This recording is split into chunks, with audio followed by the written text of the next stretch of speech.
Peut-être qu'un jour, on arrivera à l'introduire en France, qui sait. La quatrième jeune chercheuse qui vient se présenter devant nous, chers membres du jury, chers spectateurs qui nous regardez derrière vos écrans de smartphone et d'ordinateur, est une jeune chercheuse dont la brièveté du titre de thèse rend songeur, puisque le titre de sa thèse, c'est « Le corps ascétique ». Point. J'ai envie de dire bravo. En soi, vous avez gagné un prix de la brièveté de l'intitulé.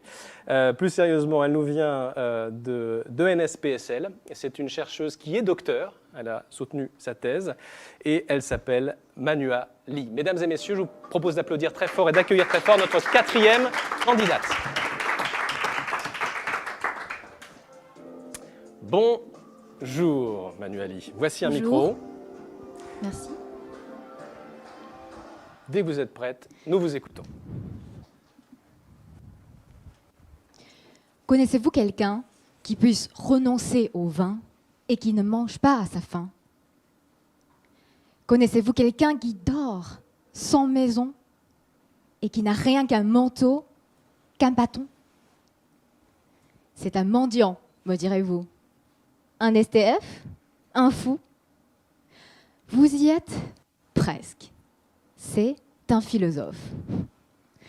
À l'origine, ce sont les philosophes qui mènent une vie d'ascète, une vie de privation librement choisie.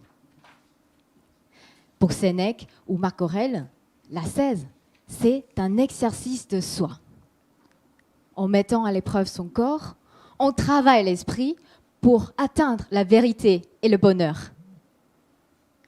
Mais la philosophe en moi se demande: le corps est-il condamné à souffrir dans l'exercice de l'ascèse? Inspirée par la philosophie chinoise, ma thèse essaye de montrer que le corps n'est pas destiné à souffrir dans l'exercice de l'ascèse, mais qui peut, au contraire, s'y épanouir. Je vous emmène en Chine du IIIe siècle, où la vie d'ascète ne veut pas dire la privation de plaisir corporel. Pour le grand musicien lettré et taoïste, Zhikang, il s'agit de cultiver un goût subtil pour savourer le quotidien. Se baigner dans source d'eau pure, se sécher au soleil du matin et s'apaiser au son de la musique au milieu de la forêt de bambous. Le corps, au lieu d'être privé de plaisir, se nourrit du plaisir subtil d'une vie simple.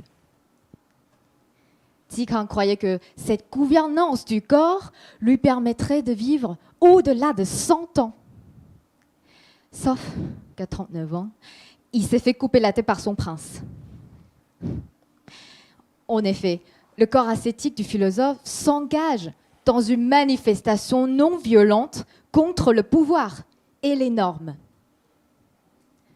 Aujourd'hui, la gouvernance de notre corps, le vieillissement, la procréation, l'esthétique, la diététique, entre autres, devient institutionnalisée, capitalisée et médiatisée.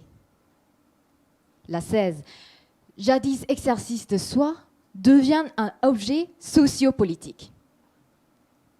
Donc, par un détour dans l'Antiquité chinoise et européenne, ma thèse essaye de réinventer cet exercice philosophique en revendiquant la place du corps dans notre manière de penser aujourd'hui.